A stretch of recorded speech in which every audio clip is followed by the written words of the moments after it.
Meet Luke Ryan, a 21-year-old American male who lives in the state of Idaho.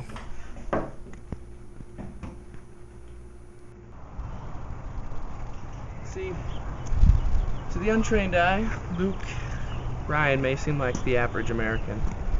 Sometimes your eye can lie, because Luke is one of the few, actually the only documented human being who's ever been diagnosed with anemotionalism. Or in other words, he's emotionless.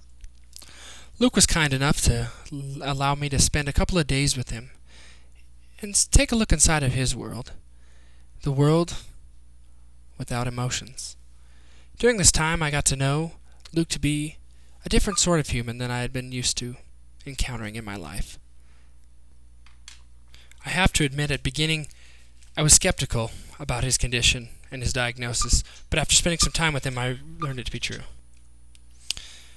Me and Luke walked around town and enjoyed some of the casualties of his normal everyday life.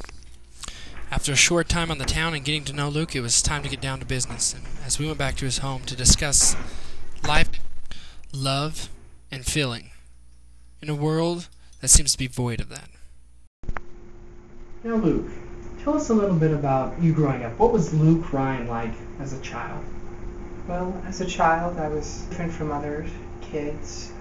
Early on, of course, it didn't manifest itself because the basic needs of crying were still met. Oh, as an infant. When would you say you noticed that you were different? Well, I've heard many stories of when I was young and going into preschool, but recollections of me being different actually occurred during kindergarten.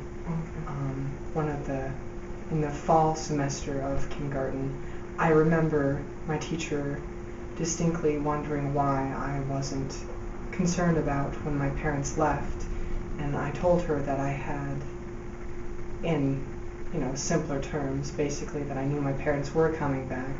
Most other children that age would be upset because their parents their emotions were would take them. over. Correct. But you just thought through it with your blog. When speaking of his younger years, we thought of his mother, who we had the opportunity to interview.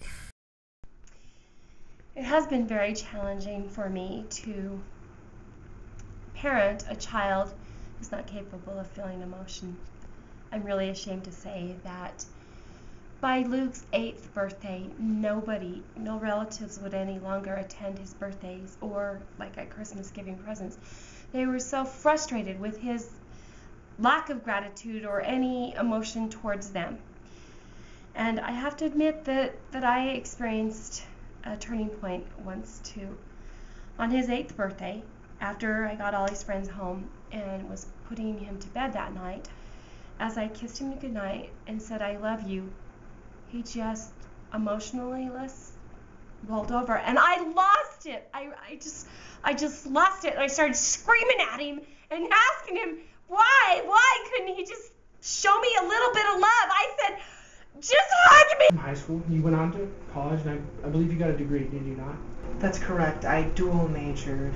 I started out of high school as a junior in college, and so I was able to, after 2 years, have a dual major, like I said, in advanced math and accountant.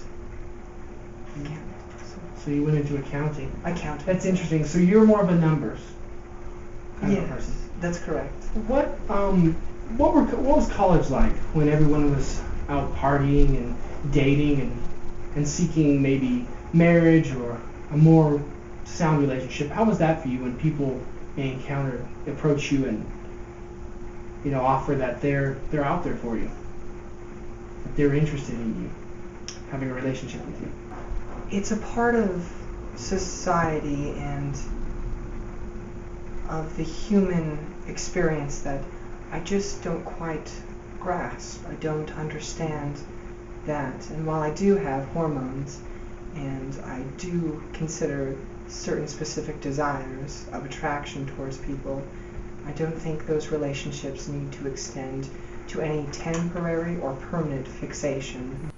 Because this condition may be hard for some to believe, we inquired of an expert. After extensive studies and research on Luke Ryan, It is true that in fact he has no emotion, and a disorder, anemotionalism, is in fact a disorder.